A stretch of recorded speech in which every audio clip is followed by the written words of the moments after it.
Mulvaney gives a press conference, and people start battling it out over whether he did say quid-pro-quos happened in Ukraine. Also, Mattis mocks Trump, a major shootout with Mexican drug cartels, and the war on testosterone.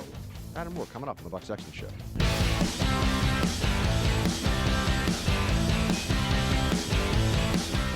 Welcome to the Buck Sexton Show, everybody.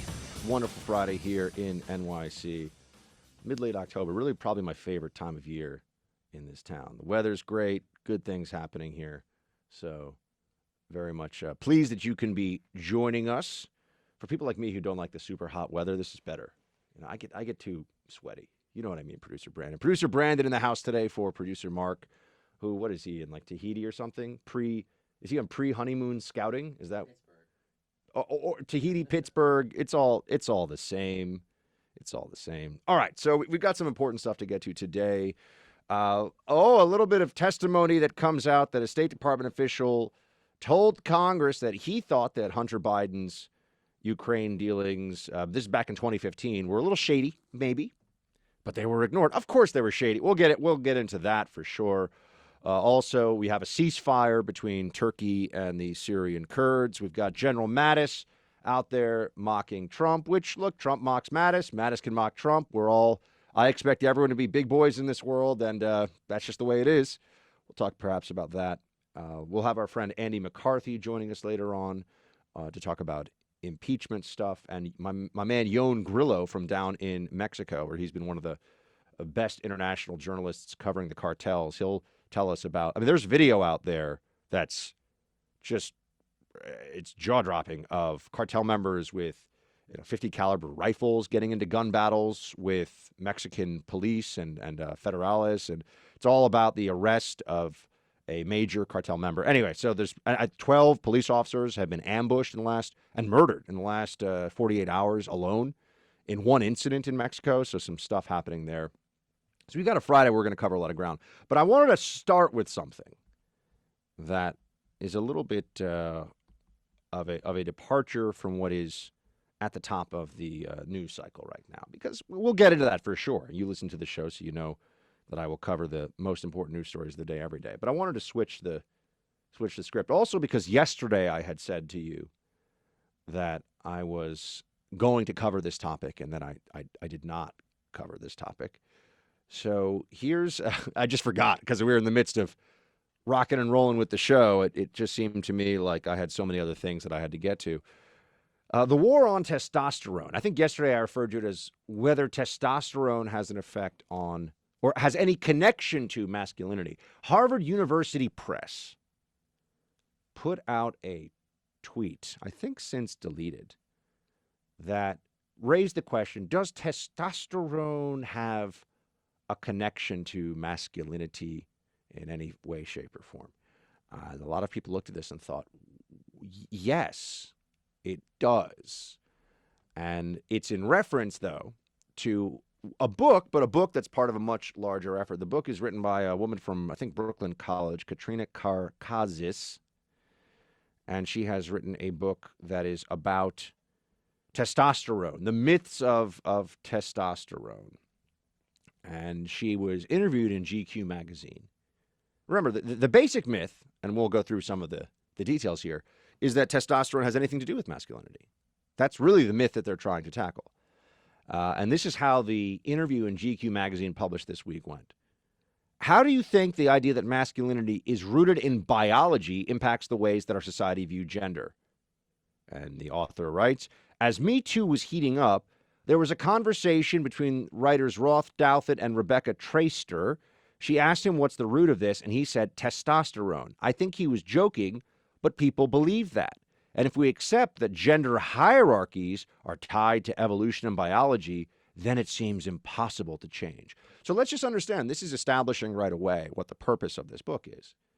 That gender characteristics are not only are they not deeply rooted in us at the cellular level, there's really no biological basis for gender differences. Sex differences, they will say, of course, there is a physical difference between a male and a female body, but gender differences intrinsic to the body and therefore in our psychology, that is to be rejected. And now this is the recurring effort, it's not the first time this has happened, and I'll get into that, to pretend that science backs up this idea that there is no such thing as a genetic gender difference. Okay, and she continues on. Remember, this isn't GQ magazine. There's trying to put this out there for people in the pop culture world who don't know very much, not even about science. Very few of us, let's be honest, very few of us have a science background, know very much about science, including really this author, by the way, of the book. I'll deal with that. This is another moment that when you look at the background of someone who's being held up as a visionary in the field, like Bill Nye the Science Guy. Hey, I'm Bill Nye the Science Guy. Better deal with climate change. I'm a scientist, man. Turns out Bill Nye the Science Guy, you know what he has? An undergraduate degree, producer Brandon, in mechanical engineering. But that means he's a climate expert. Undergrad degree, not even a master's. Mechanical engineering. So you got that going for you, Bill Nye the Science Guy. This author, Katrina Karkazis, who has written a book here on whether testosterone has any effect on gender, she is a cultural anthropologist. And I will admit to you now, and I probably shouldn't admit this on this show, I once took a class in cultural anthropology in college, and it was the ultimate, what we called gut class, like joke class. It was a class that you took if you knew you were going to be hungover on Fridays.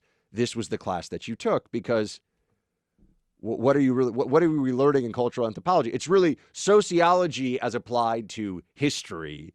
So it's just all a big left-wing scam, really. I'm sure there's some relevance, just like there's some stuff in sociology that's interesting or relevant, but it has become a discipline that is dominated by the left. Cultural anthropology is entirely dominated by the left. So she has a PhD in that. No medical science background, a social science background that's made to sound a little bit like it's more science-y.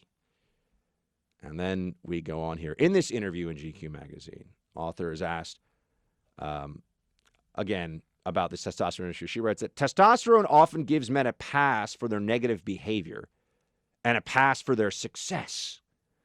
With Titans of Wall Street, for example, testosterone didn't have anything to do with those men reaching the highest level in their field.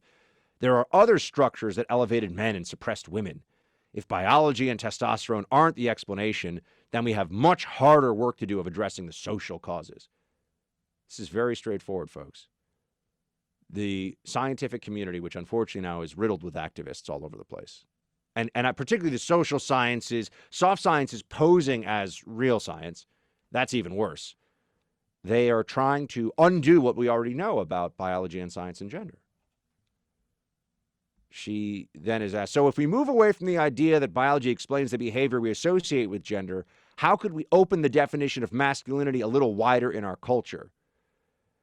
I hope that, she responds, that we can stop attaching so many behaviors to masculinity as though they're exclusively the province of men, because they often happen to be things that are valued like risk-taking or athleticism. Conversely, I think we're reaching a point where we can shove more under the umbrella of masculinity, men staying home and parenting their children or addressing their feelings in public in ways that are currently understood as non-masculine. There are many things that are shared human behavior, et cetera, et cetera. Folks, this is all about writing a book, which is part of a broader movement, by the way. As you know, the movement right now, the obsession of the progressive left is to undo what we already know about gender and gender roles, and to say that it's a spectrum and it's fluid. In fact, I would argue this woman probably has a PhD in gender fluidity, which is really what this is the activist cause. Men and women are not distinct in any meaningful way. It's always a social construct. Well, if it's a social construct, that means that we can reconstruct that part of our society, and nothing will stop. That boys aren't a little bit more rambunctious and aggressive in the sandbox and don't want to play with dinosaurs and dump trucks because they're boys. It's because we make them. And girls don't like dresses and don't like things that are a little bit more associated with the feminine and don't want to, bake cupcakes or whatever in the easy bake oven. They don't do that because they're women. It's because we make them do it.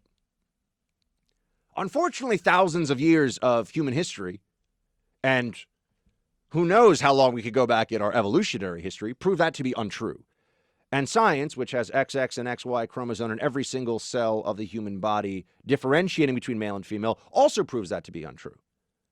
And this is not the first time this movement of erasing genders has been trying to appropriate science for what is clearly a social cause. By the way, the erasing of gender does a lot of things. It's part of radical equality. It often translates. This was the Soviet Union is very interested in erasing traditional gender roles. Got to have women in the factories too.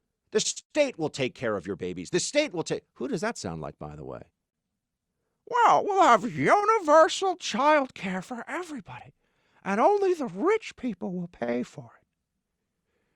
The senator from Massachusetts. So, gender roles are under attack by the left for very important, very powerful reasons. This is not just an intellectual exercise.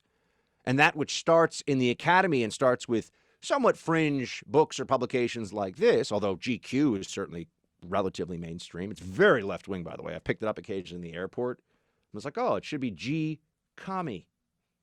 Boom. But the good news is that there are actual real scientists out there like Heather Haying. I will address her criticisms of this book, of this denial of biological reality that is at the heart of so much progressive gender neutrality stuff. I'll base it off of some of her work.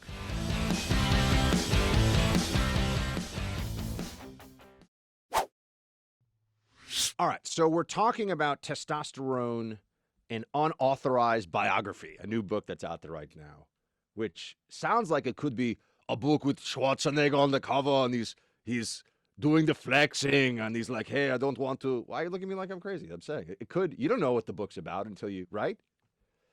You must be using all the testosterone for the muscle growth, but it turns out that's not what the book's about at all. The book is written by a left-wing PhD academic who's trying to tell you that there's no link between testosterone and what we think of as male behavior or male tendencies.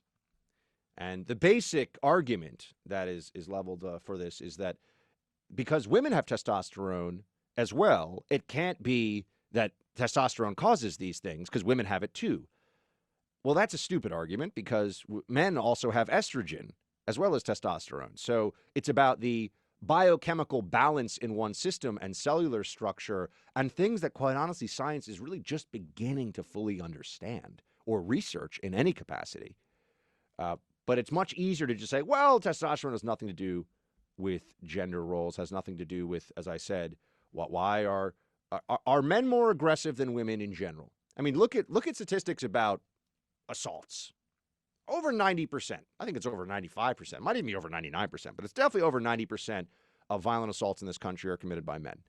All right. So I guess I'm gender bashing my own gender right now. We are more violent than the ladies out there than females. Is that a social construct, or is that just because men are different than women? It's a very interesting question, isn't it? Also, why are men generally larger, heavier, physically stronger, these sorts than women? Is that a social construct, or is it because men and women? Now, you might say, Buck, this is ridiculous. We all know these things. Ah, yes, but the true radical progressives subverts that which you know to be true and forces you to bend the knee. It doesn't matter how obvious the truth is. In fact, it is an exercise of their power to make you abandon things that could not be more intuitive, more obvious, more based in reason and rationality. If they can make you say men and women are the same, they can make you say anything. Now it all starts to make sense as a means of remaking society, doesn't it? I mentioned to you that there, fortunately, is still some sanity out there in the science world, and this from an actual biologist named Heather Haying, who has come under a lot of attack from the left for a bunch of reasons, probably because she still bases things in biology and science. So she wrote today in a thread, I haven't read the book in question, Testosterone and Unauthorized Biography, but it claims to debunk the idea that testosterone and masculinity are connected. It is full of confirmation bias if this is true. It has zero evidence of evolutionary or statistical thinking. And she goes on into some further detail here. Luckily, in a biology department in the mid-90s, declaring that females and males behave differently and are assumed to have asymmetrical interests was not yet a cancelable offense. See, this is all part of cancel culture, too. Cancel culture extends to science. Say something people don't like, and you have to get fired. You can't be a scientist anymore, even if it's rooted in scientific fact. The truth can be too dangerous to society. In fact, scientific truth can be too dangerous to society, the left believes. Heather goes on. Here we are in 2019 with an esteemed university press, Harvard, publishing garbagey pseudo-research and glossy magazines jumping on the let's hate on all that men are and might be bandwagon. If this subset of women really thinks that female-dominated leadership and ways of being are the right move into the future, how about they model awesomeness in that realm?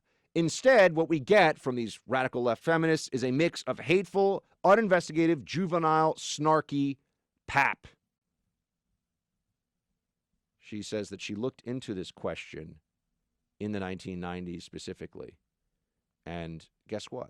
Testosterone is very much responsible for not just physical changes, right? Deeper voice, beard. Hey, beard. There we go, producer Brandon. Your beard is way more masculine than mine. Body hair, all these things. You see this as a teenager. We know these things from just living, that testosterone is real and changes things. But that also has a change in behavior. They researched this back in the 1990s. There was this movement to say, oh, testosterone, and sure, and here we are again, being told that this is not there's no connection at all. And it's a denial of reality. And that's what so much of left-wing based science turns into very quickly, whether it's climate change or this or people that there's, when you talk about when life begins, there's all these different areas where the science is rejected by the left. But on gender specifically, they are aggressive about it. The left is aggressive about denying gender, as I told you, because if you can eradicate gender roles, you can completely remake society in a pure Marxist authoritarian mold. That's really, I know it sounds crazy, but it's the eradication of the family because family roles entirely change. The state raises children. That is the goal here, and they're trying to leverage pseudoscience to do it.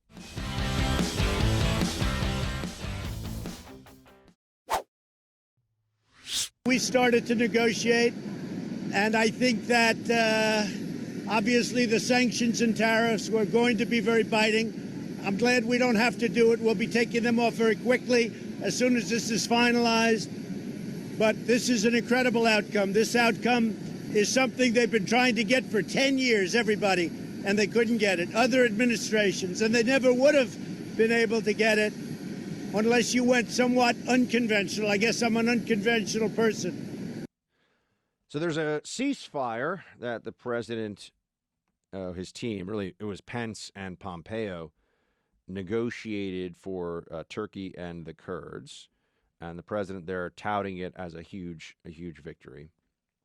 And unfortunately, shelling is reportedly already underway once again. So there's still some fighting between Turkish and Syrian forces. The president says, though, this is Turkish and Kurdish forces, Kurdish-Syrian forces. The president says that this is a good thing. And to that, I would say that the amount of outrage that I've seen generated on the left and the right over what would really be a couple of days of fighting. Now, granted, it is between a NATO ally and an ally of ours on the ground, the Kurdish YPG militia, the Syrian Defense Forces.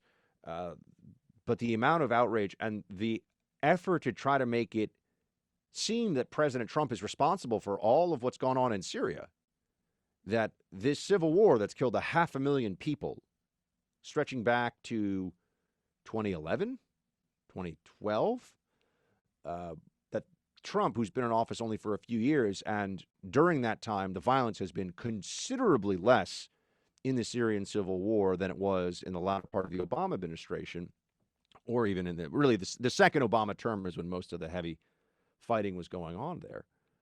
And everything is Trump's fault somehow. The situation of Syria, which has been unstable. I mean, go back and look. You'll see that the French were bombing Syria at one point. The amount of fighting that, I'm talking about back now in I think it was it was after the First World War, the 1920s maybe. I mean, there's been fighting going on in this part of the world for a very long time. These factions on the ground are going after each other and have been for as long as they've been around. It is just a place where you're going to see continued instability and violence. There's just no way around that. We promised the Kurds their own state, the international community, I should say, promised the Kurds their own state back in the time of Woodrow Wilson. Never actually happened. The Kurds are the largest stateless people in the world. So there are anywhere from 20 to 40 million people of Kurdish ethnicity, and depending on which number you take, but they're still the largest non-stated or non-state minority in the world, and they are spread out really along Turkey, Syria, Iraq, and Iran. That's where the Kurdish population is mostly found. And we wanted to give them a state, but we don't have a state for them. And it's not going to happen anytime soon. And so the situation now is we've told the Turks back off. And there might still be some shelling and some fighting here and there, but it sounds like, or at least there's the possibility that they may really indeed back off. And the Kurds are building some kind of alliance with the Assad regime in Syria, which would be helpful not just for pushing back on Turkish incursions into Syrian territory, by the way, but also against the Islamic State. What is a better circumstance that we have? And by the way, it was 50 soldiers we're talking about moving. People really have been reporting on this like it was Pearl Harbor or 9/11. It was some catastrophic event that would change an era. It was some fighting in a place where there's been basically endless fighting stretching back now 7 or 8 years with hundreds of thousands of people killed. So why the focus on this as such a horrific event? And I'm like, look, all war is bad. Every casualty is a tragedy. This is it's a nasty situation. There's no question about it. And for the U.S. Special Forces soldiers who are embedded with these Kurds to have to leave them in this way unexpectedly, I can understand why they feel very upset about that.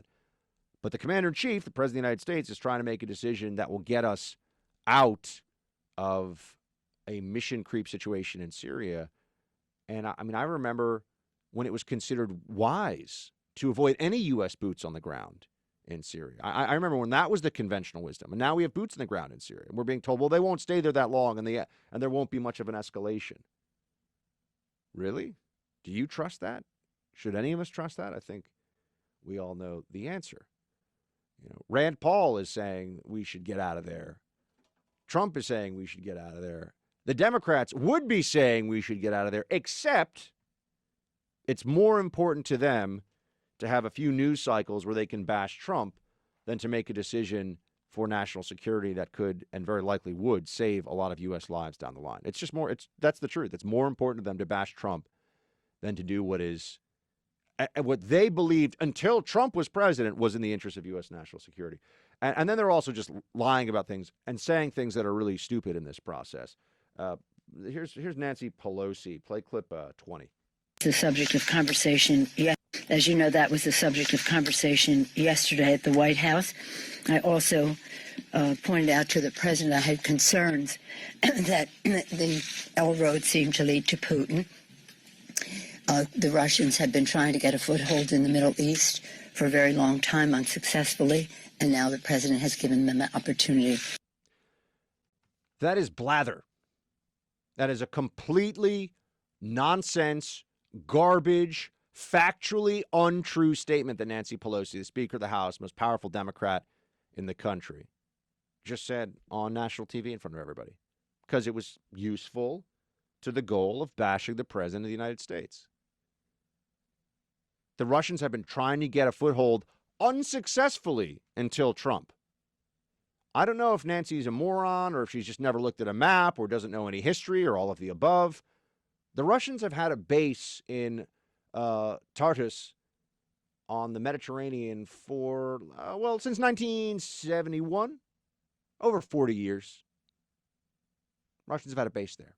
So I'm pretty sure a military base that can accept all Russian nuclear subs and Russian battleships and whatever else they've got, pretty sure that's a foothold when you have a base on the Mediterranean that you've had for over 40 years. But then add to that the notion that unsuccessfully, the Russians, all roads lead to Putin. This is part of the Putin's puppet narrative, the Nancy Pelosi. This is why you can't trust these people when they talk about national security, because it's all about political advantage for them. They have no real interest in doing what is best for the country, and their criticism is rooted in hatred of Trump more than it is hatred of the enemy. This is just the truth. The Russians, the Iranians, they flooded in Spetsnaz, Russian Special Forces, Iranian IRGC, Revolutionary Guard Corps. They showed Hezbollah fighters backed by the Iranians flooding in from Lebanon. I was in the Syrian refugee camps and talking to UN representatives there right after Hezbollah fighters from Lebanon had just gone in and essentially just eradicated a whole town on behalf of the regime. And we're now being told by Nancy Pelosi that until Trump came along, the Russians didn't have a foothold there. That is idiocy. It's an indefensible statement. Not only because of the base, but because the Russians went into Syria and turned the tide of that war for the Assad regime, while Obama was like, let's not get too involved. Let's not do anything here. Don't want to be Bush. Can't be Bush. That was the sum total of the thinking of the foreign policy. It was really two things, actually. Can't be Bush, and the Obama administration wanted to make sure that whatever they were doing, whatever we tried to do in Syria, wouldn't upset the Iranians too much. Remember, the Iranians back the Assad regime. The Russians are tied to the Iranians. The Russians back the Assad regime. And the Iranians back Lebanese Hezbollah next door to Syria that also backs the Assad regime. And really, Lebanon's a client state of Syria, but that's a whole other discussion. But with all of that, the storyline here is that Trump gave the opening. It wasn't the Russian bombing of Aleppo, for example, which was indiscriminate and vicious on behalf of the regime. That wasn't a foothold.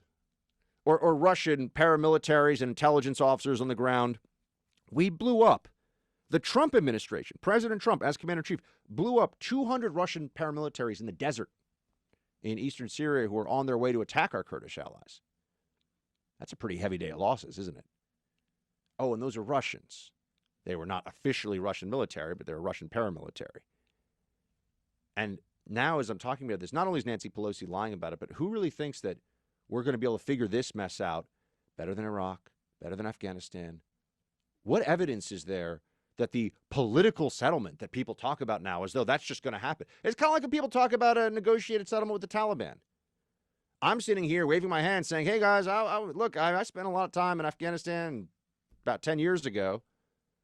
We're hearing the same thing then that we're hearing now. The security situation was just as bad, really actually worse now than it was then. It's the same story all over again. Oh, we can't leave until we have a negotiated settlement with the Taliban. We're not going to have a negotiated settlement with the Taliban. I mean, nothing that's worth the paper that it's printed on.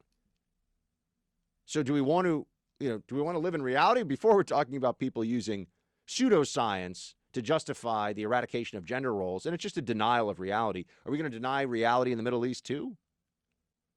I'm hearing all these voices of people who sound like, oh, we could never abandon. Okay, when could we? At what point would it be safe to, quote, abandon the Kurds? Remember, we still have 1,000 troops there, and we're going around leveling sanctions against a NATO ally to get them to stop attacking the Kurds. That's a pretty big deal. When would it be safe for us to leave? When Syria is stable? When Syria is stable, but not because the Assad regime has taken over these areas? This is absurd. Who's the government of Syria? We don't want to say it. And there was a whole regime change mantra under the Obama administration. Who's the government of Syria? Here's the answer. The Assad regime. Doesn't feel good to say it. It's not right. Shouldn't be the case. Guy's a butcher. What's the alternative? What's the other answer? When you look at this, when you put the chess pieces on the board and look at things as they are and not as we either wish them to be, and don't get blinded by all this anti-Trump criticism, or this Trump is the worst person ever, worst commander-in-chief ever, not fit for the office. Look at what's really going on. What were we supposed to do? Oh, get a negotiated settlement with what? In what? That's better than what we have right now in what way? Now there's this buffer zone that Turkey's talking about, 30 kilometers along the Turkish-Syrian border.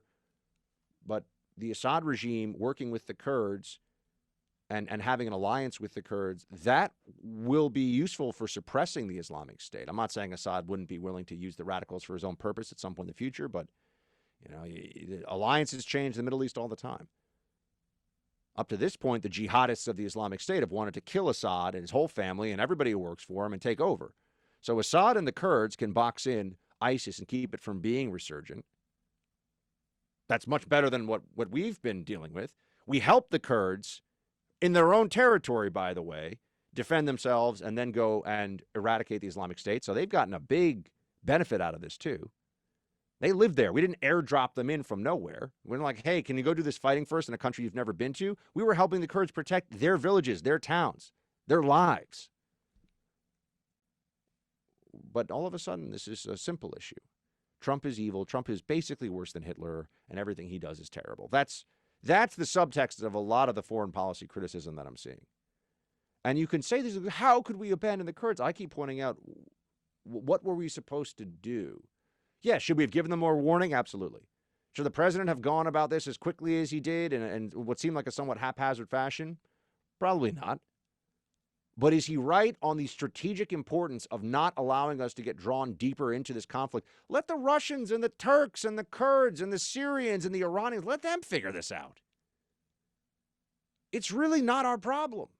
And people don't seem to want to hear that for some reason, as though they want another generation of Americans from everywhere from coast to coast showing up and fighting over there for people who, in many cases, don't want us there, aren't grateful we're there, are attacking us, and even if we do stabilize their country for them, they'll say, thanks, and kick us in the butts on the way out. Get out.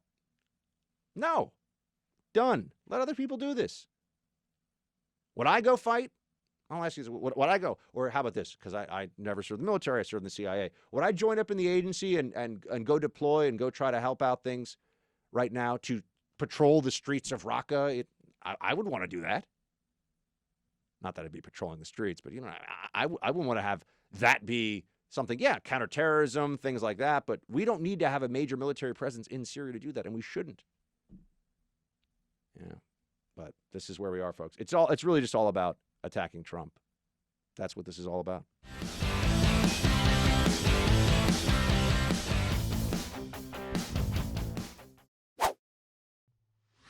I do stand before you, as was noted, but I do stand before you, as was noted here, really having achieved greatness. I mean, I'm not just an overrated general. I am the greatest, the world's most overrated. And this is in no small part. I will tell you, I owe New York. I owe New York for this, because Senator Schumer, have I thank you for bringing my name up in a rather contentious meeting in Washington where this grew out of. So I would just tell you, too, that I'm honored to be considered that by Donald Trump, because he also called Meryl Streep an overrated actress. So I guess I'm the Meryl Streep of generals. And frankly, that sounds pretty good to me. Look, General Mattis, I've heard from some of you who served under him and know him. You guys say that he's great. I don't know him. And, the guy, you can't question the depth and duration of what he did for his country. So he's allowed to, if Trump is going to poke at him, he's allowed to poke back. No question about it. I would just say this, though. I think Meryl Streep is kind of overrated. I was going to say, why is she the best actress of all time? Who says so? I don't know. So maybe I'm in the minority here, but I just think that calling him the Meryl Streep of generals, rather, I do think she's overrated. So there's that. I mean, not as overrated as Bruce Springsteen, for example, as a musician. Where are you on Bruce Springsteen, Brandon? Little overrated. He's all right, but I'm not overrated. Crazy. Let's just be honest about it. But a little overrated, I'll take that one from you. At least you're not a Bruce Springsteen super fan. Not a super fan. Boss. I don't hate him, but yeah, you know, whatever.